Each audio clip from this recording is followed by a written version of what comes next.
Hi hello welcome back to Chefmurugan's recipe. இன்றைக்கி நம்ம சேனலில் வந்துட்டு ஒரு சூப்பரான ஒரு லொக்கேஷன் தான் வந்திருக்கோம். இந்த பக்கம் பார்த்தீங்கன்னா உருளைக்கிழங்கு, அந்த பக்கம் பார்த்தீங்கன்னா நூல்கல் போட்டு சூப்பராக இங்கே ஒரே க்ரீனிஸாக இருக்குது. இதுக்கு இடையில இன்றைக்கி நம்ம ஒரு அழகாக ஒரு ஸ்மோக்டு ஃபிஷ் தான் பண்ண போகிறோம். ஸோ அதை எப்படி பண்ணலாங்கிறத ஸ்டெப் பை ஸ்டெப் சூப்பராக சொல்லியிருக்கோம். இந்த அட்மாஸ்பியரில் நீங்களும் எங்கள் கூட சேர்ந்து இந்த ஜேர்னியை ட்ராவல் பண்ணுங்கள். வாங்க இப்போ நம்ம வீடியோக்குள்ளே போகலாம். ஒசூர்லேருந்து கரெக்டாக நமக்கு பார்த்தீங்கன்னா ஒரு 7 கிலோமீட்டர் இருக்கும். நண்பர் அதே தான் சொல்கிறாப்புல, நானும் எக்ஸாக்டாக அதான் சொல்கிறேன். இங்கே பாருங்கள், அப்படியே தண்ணி பார்த்திங்கன்னா சூப்பராக அப்படியே ஃபால்ஸில் வேவ்ஸ் வர மாதிரி அப்படியே சொட்டிங் ஆகிட்டே இருக்குது. இங்கே எல்லாம் ஸ்ப்ரே தான், சொட்டு நீர் பாசனம் தான் நிறையா பக்கம் பண்ணிக்கிட்டு இருக்காங்க. இங்கே அது பண்ணுறதுனால தான் இந்த க்ரீனிஸாகவும் இருக்குது. நிறைய விவசாயம் இங்கே அக்ரிகல்ச்சர் ரொம்ப நல்லாவே பண்ணிக்கிட்டு இருக்காங்க. ஸோ இன்றைக்கி இந்த லொக்கேஷனில் நம்ம ஸ்மோக்டு ஃபிஷ் பண்ணுறோம். தொடர்ந்து நம்ம கூடயே கன்டினியூ பண்ணுங்கள். எத்தனை நாள் ஆகும்? இது 3 மாதம், இது 3 மாதம், எல்லாமே 3 மாதம். 3 மாதம். முள்ளங்கி போட்டால் 2.5 மாதம். அது ஜல்தி வந்துடும். கீரை எல்லாம் போடுறீங்களா? கீரை போட்டால் கூட அது ஜல்தி வரும். 45 நாளுக்கு அது வரும். முள்ளங்கி, கீரை, இது மட்டும் 3 மாதம், அது 3 மாதம். எல்லாம் இதுவும் போட்டால் 3 மாதம். நெல்லும் அதே மாதிரி தானே? நெல் அதே மாதிரி தான். நெல், ஆறு எல்லாமே 3 மாதம். எவ்வளோ போரில் தண்ணி வருதுங்க? போர் 1030 மீட்டர் போட்டிருக்கோம். மீட்டர் போட்டுருக்கீங்க? 900 மீட்டர் வருதுல்ல? 1030 மீட்டர். 1030 மீட்டர். ஆட்டேங்க அப்பா, அவ்வளோ கீழே போயிச்சானா? தண்ணி கிடைக்கலையே. கிடைக்கிறது இல்லை. டேம் பக்கத்துல இருந்து கூட டேமுக்கு இதுக்கு டச்சாப்பே இல்லை. போன பாறை தான் கீழே. ஆனால் அந்த பக்கம் ரிவர் மாதிரி போகுதுங்க, ஆற்று ஏதோ தண்ணி போகுது. ஏரி இருக்கு. ஏரி தண்ணி யூஸ் பண்ணுவீங்களா? அதுக்கெல்லாம் அதை நிலத்துக்கு மட்டும், நிலத்துக்கு போடுங்க, செடிக்கு போடுறது. ஆறு இது ஆறுக்கு நெல்லுக்கு. Okay okay. இந்த மாதிரி செடி எல்லாத்துக்குமே இந்த மாதிரி சொட்டு நீர் பாசனம், பம்பு செட் இது. அது இயற்கை மாதிரி பண்ணுறீங்களா இல்லை பொட்டாசியம் அதெல்லாம் போடுறீங்களா? பட்டா எதுவுமே டிஏபி மேன்யூர்லாம் போடுறீங்க? போடுறேங்க. மருந்து இது எல்லாமே இது செலவு பண்ணதா. நாட்டு உரம் மட்டும் போட்டாலும் செட் அது போடணும். அது போட்டால் சூப்பர். வாங்க நம்ம மீனுக்கு மசாலா போட்டு.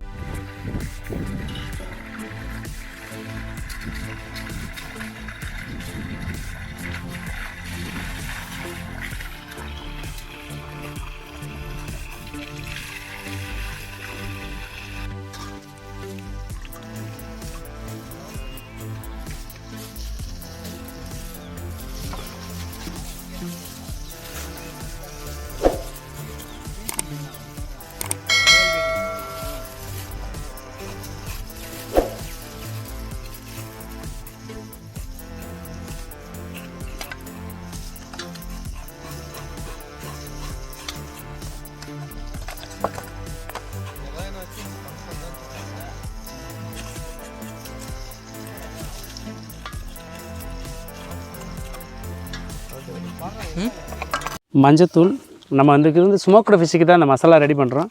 கொஞ்சம் மஞ்சத்தூள் போட்டாச்சு. அதே மாதிரி பார்த்திங்கன்னா நம்ம இன்றைக்கி ஒரு 2.5 கிலோ மீன் எடுத்துருக்கோம். அதனால் பார்த்திங்கன்னா கொஞ்சம் ஸ்பைஸியாக தான் எல்லாமே சாப்பிடுவோம். அதனால் கொஞ்சம் மிளகாத்தூள் ஆட் பண்ணிக்கலாம். அது போக பார்த்திங்கன்னா கொஞ்சம் மல்லித்தூள். நம்ம இந்த ரைஸ் ஃப்ளவர், அரிசி மாவு, கார்ன்ஃப்ளவர் இதெல்லாம் இன்றைக்கி எதுவுமே ஆட் பண்ண போகிறதில்ல. இது ஃபுல் அண்ட் ஃபுல் ஸ்மோக்டு ஃபிஷ்ஷுங்கிறதுனால ஃபுல்லாக தந்தூரி பேஸ் தான் பண்ண போகிறோம். ஸோ கொஞ்சம் சாட் மசாலா,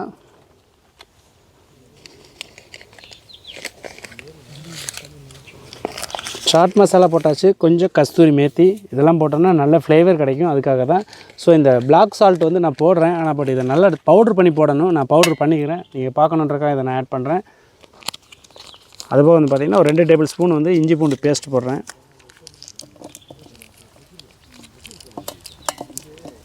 ஸோ இஞ்சி பூண்டு பேஸ்ட் போட்டாச்சு.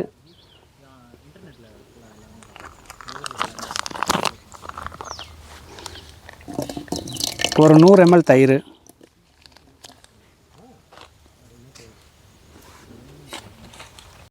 ஸோ கல் உப்பு, இது எல்லாமே போட்டுட்டு நல்லா ஃபஸ்ட்டு மிக்ஸ் பண்ணிக்கலாம்.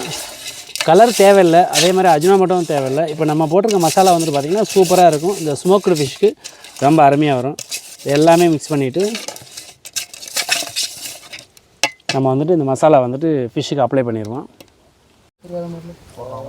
ஸோ இந்த ஃபிஷ் தான் இன்றைக்கி நம்ம ஸ்மோக்டு ஃபிஷ் பண்ண போகிறோம். இதை ஃபுல்லாக உள்ளே போட்டு மசாலா அப்ளை பண்ணிடுவோம்.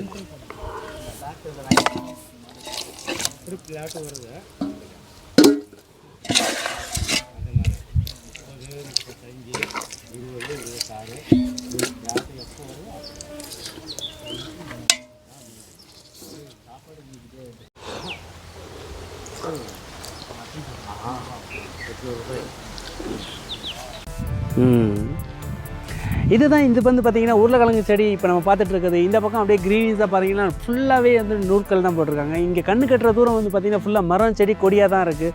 அவ்வளோ ஒரு நல்ல ஒரு லொக்கேஷன் தான் வந்து.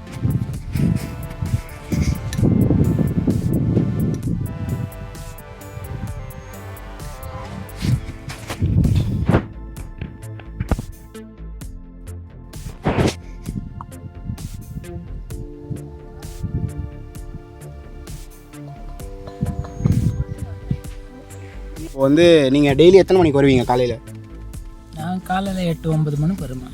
போகிறது திருப்பி சாயந்தரம் 5-6 மணி ஆகிடுது. Okay okay okay. இப்போது இந்த 2 சைடுமே நீங்கள் தான் பார்த்துக்கிறீங்களா? இந்த பொட்டேட்டோவும் இது கிழங்கும் வேறு ஆளுங்க, அது வேறு ஆள் பார்த்துக்கிறாங்க, இது நீங்கள் பார்த்துக்கிறீங்க. இது உங்களுக்கு தானே லேண்டு? இது சொந்தம். ஓகே. இது வேறு ஆள் பக்கம் நாங்கள் சொந்தக்காங்குதே, இது இல்லை வேறு ஆள் கொடுத்துருவேன். Okay okay. எத்தனை ஏக்கர் இருக்கும் இது? நம்மளது 1 ஏக்கரா வரும். 1 ஏக்கரா வருமா? 1 ஏக்கர் ஃபுல்லாகவே நுக்கல் தான் போட்டிருக்கீங்க. இது எத்தனை நாள் கழிச்சு இதை அறுவடை பண்ணுவீங்க? இப்போது எப்போ போட்டிங்க, எப்போ அறுவடை பண்ணுவீங்க? இது வந்து 40-60 நாளுக்கு வந்துடுது க்ளீனாக. 60 நாள் 35 நாள் ஆகிடுச்சு. இப்போ இன்னும் ஒரு 20 நாள் இருக்குண்ணா. மழைலாம் கரெக்டாக வருதா? மழை இல்லை? மழை இந்த பக்கம் இல்லை, சும்மா மாடம் மூச்சுட்டு அப்படியே இருக்குது. அவ்வளோதான் இருக்கும். தண்ணிலாம் நீங்களே தான் எடுத்துக்கணும்? கிணத்துல தண்ணி எடுக்கணும். ஓகே சரி, அவ்வளோதான் மக்களே. இதுதான் விவசாயியோட கஷ்டம் எல்லாமே. அவங்க என்ன சொல்கிறாங்கன்னா செய்கிறதுக்கு தொழில் இல்லை அப்படின்ற மாதிரி சொல்கிறாங்கன்னா அது உண்மை கிடையாது. அவங்களுக்கு செய்கிறதுக்கு தொழில் இருக்குது. ஆனால் இந்த தொழில் அவங்க விட்டு போனாங்கன்னா பின்னாடி வந்து பார்க்குறதுக்கு யாரும் இல்லை, அதுதான் மேட்ருறாங்க. அதனால தான் அவங்க வந்து லாஸ் ஆனாலும் பரவாயில்லன்னு வந்து செஞ்சிட்ருக்காங்க. ஸோ விவசாயத்தை வளர்ப்போம், அவ்வளோதான் சொல்ல வரேன். என்னால் அவ்வளோதான் சொல்ல முடியும் இப்போதைக்கு.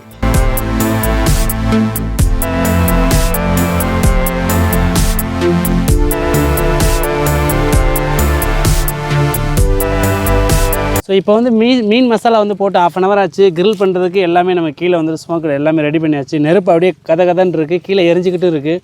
இதில் வந்துட்டு இப்போ வந்து நம்ம ஃபிஷ்ஷை வந்து குக் பண்ண போகிறோம். ஸோ எந்த ஒரு ஆயில் கீழ் எதுவுமே இல்லாமல் இன்றைக்கி கொஞ்சம் நல்லா நேச்சுரலாக வந்துட்டு இதை ப்ரிப்ரேஷன் பண்ணி இன்றைக்கி நம்ம டேஸ்ட் பண்ண போகிறோம். ஸோ வீடியோ ஸ்கிப் பண்ணாமல் ஃபுல்லாக பாருங்கள்.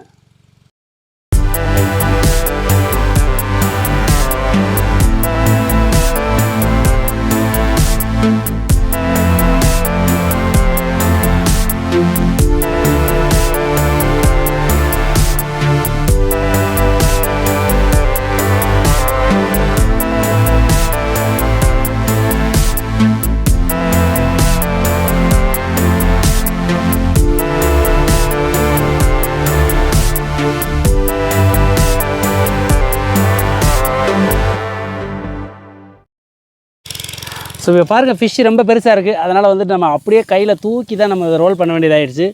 ஒன் சைடு ஃபுல்லாக வந்து நல்லா மசாலா ஏறி நல்லா சாஃப்டாக குக் ஆகிருக்கு. இது அப்படியே இன்னொரு 5 நிமிஷம் வச்சோம் அப்படின்னா சூப்பரான ஒரு ஃபிஷ் ஃப்ரை ரெடி ஆயிரும். நம்ம அப்படியே வந்துட்டு நம்ம ஒரு பிளேட்டுக்கு சேஞ்ச் பண்ணிக்கலாம்.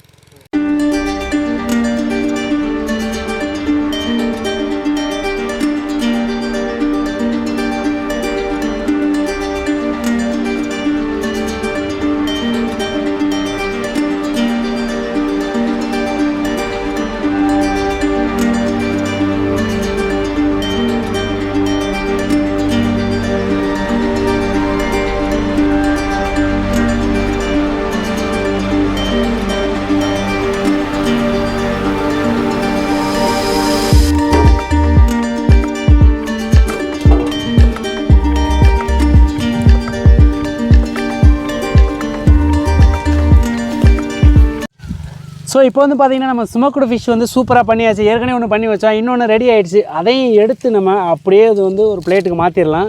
இது அவ்வளோதான். இது அப்படியே நம்ம வந்து டேஸ்ட் பண்ண போகிறோம். இன்னொன்று என்னென்னு கேட்டிங்கன்னா, இந்த ஃபிஷ் பண்ணும்போது ரொம்ப வெயிட் ஜாஸ்தியாக வாங்க வேணாம். ஏன்னா வந்து அதை நம்ம குக் பண்ணும்போது கொஞ்சம் டிஃபிகல்ட்டாக இருக்குது. மேக்ஸிமம் ஒரு 1 கிலோக்குள்ளேயே ஒரு ஃபிஷ் எடுத்திங்க அப்படின்னா உங்களுக்கு திருப்ப கொள்றதுக்குலாம் ரொம்ப ஈஸியாக இருக்கும். ஸோ இதை நீங்கள் பண்ணும்போது மிஸ் பண்ணாமல் மீனோட சைஸ் வந்து மேக்ஸிமம் 1 கிலோ வச்சுக்கோங்க.